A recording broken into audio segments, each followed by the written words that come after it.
Je suis Linda Leclerc de l'École du yoga du rire et du Haha Sisterhood. Bienvenue dans l'Élément Joie, les balados qui font du bien et qui inspirent. Je partage avec vous aujourd'hui une conversation qui m'a beaucoup touchée avec Michèle Audette.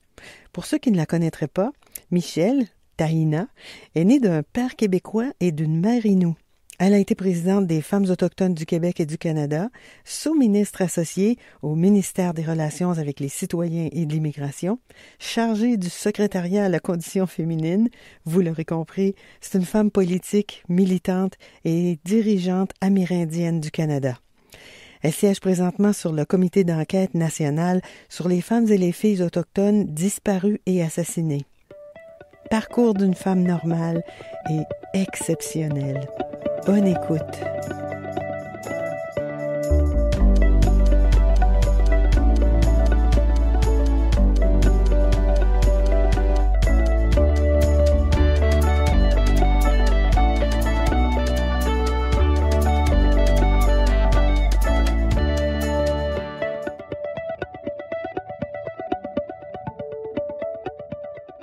Alors aujourd'hui, j'ai le bonheur d'être avec une femme que j'admire énormément, qui fait des choses fantastiques pour les femmes, pour sa communauté aussi, pour les Autochtones, pour les femmes en général au Canada et à travers le monde, parce que ça fait des ronds dans l'eau, qu'est-ce qu'on fait.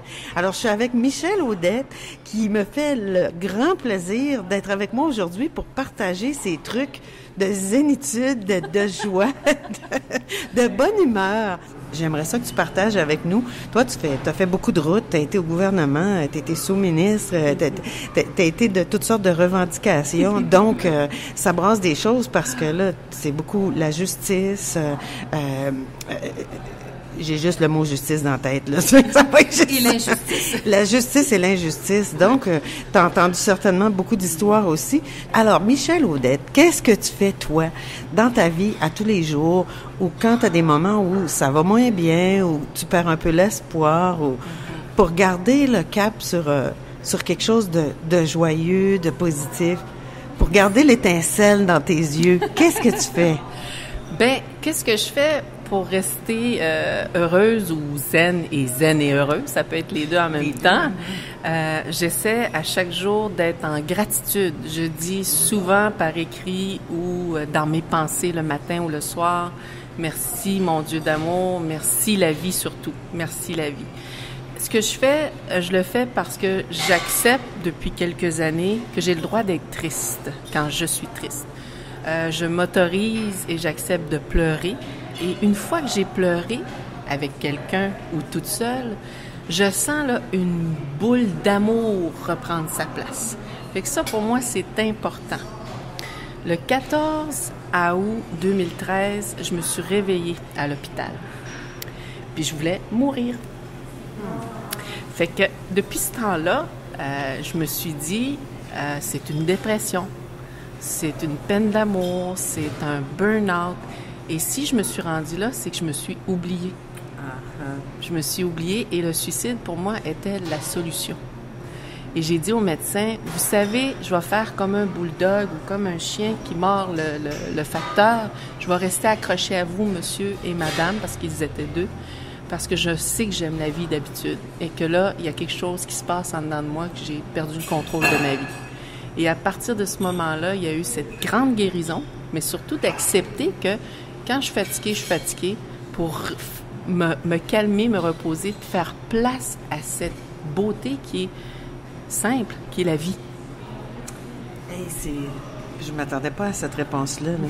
Puis vraiment, ça veut dire qu'à partir de ce moment-là, as-tu été plus à l'écoute des signaux que tu recevais pour dire je veux pas me rendre dans le fond du baril comme j'ai déjà été? Exactement. Puis ces signaux-là sont là tous les jours parce que plus on est passionné, plus on a de la difficulté à dire non parce qu'on veut changer des choses, on croit à tout. Puis, et moi, j'en fais partie. En tout cas, c'est une de mes médecines. Des fois, la médecine, quand on en prend trop, là. Alors, j'ai appris à voir les signaux, donc à prévenir.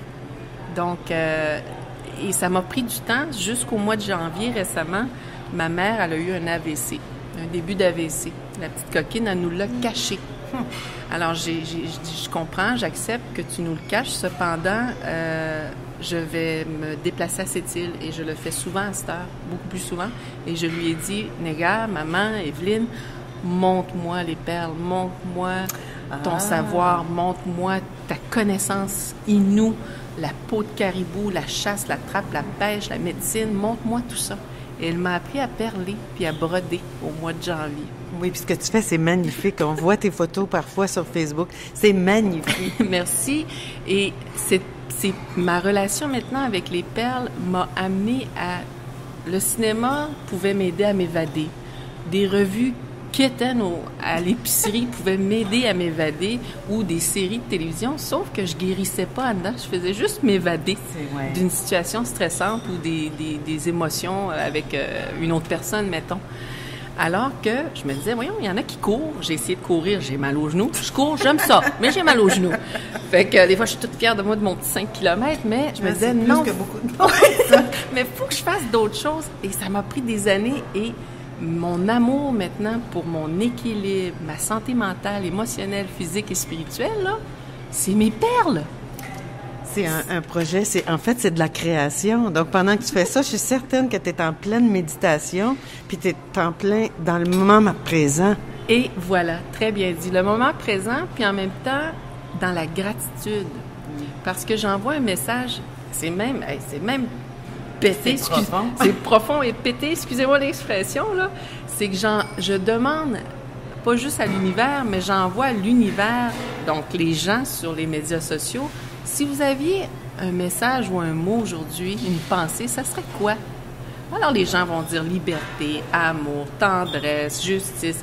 Et là, je m'accapare de ces beaux mots-là. Je me suis dit, je me les donne, et je les mets dans chaque perle.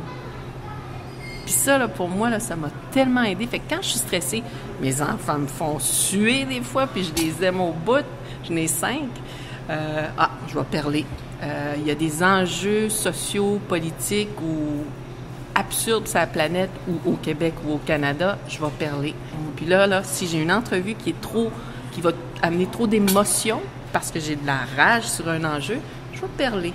Puis là, j'ai l'air plus zen quand je... Ça te ramène, donc ça te calme, ça te ralentit. Sais-tu, ça fait penser quand moi je tricote des châles, je mets une intention dans chaque maille. Donc, ouais, je fais ça, puis j'appelle ça mes châles de guérison.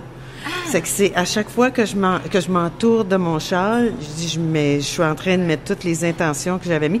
Donc c'est ce que tu fais avec tes perles aussi, là. Mais j'ai une autre affaire aussi. Mes perles, oui, je le fais, mais j'ai une autre affaire parce que mes perles, je les amène partout, même si je perle pas. Hein. C'est lourd, mais je les amène.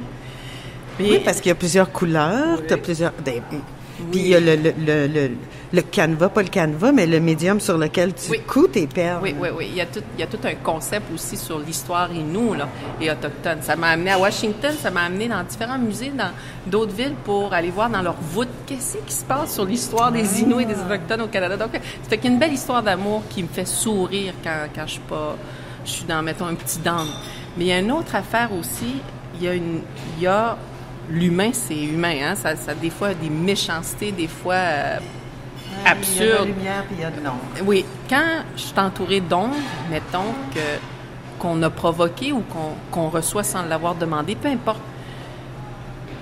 J'ai réalisé cette nuit, parce que hier j'étais entourée de personnes négatives.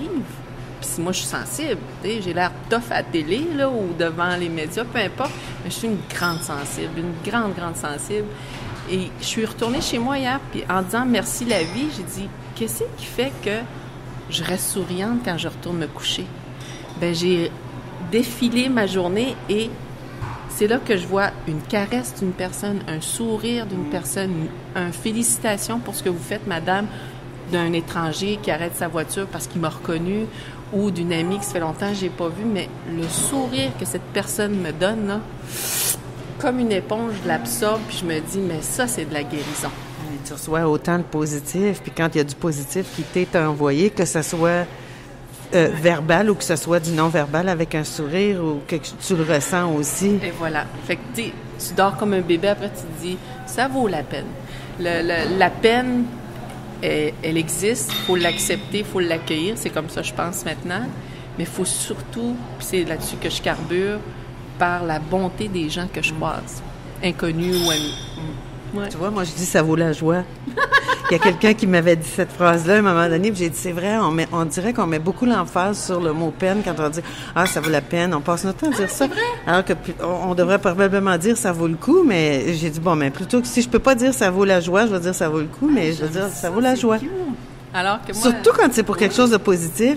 Oui, tu vois, il y a sur un autre sujet, je trouve ça cute ce que tu dis, puis je vais peut-être faire copyright. Utilise. Vas-y. C'est comme toi, tu vas pouvoir utiliser, au lieu de dire j'ai un blanc de mémoire, j'ai un ninou de mémoire.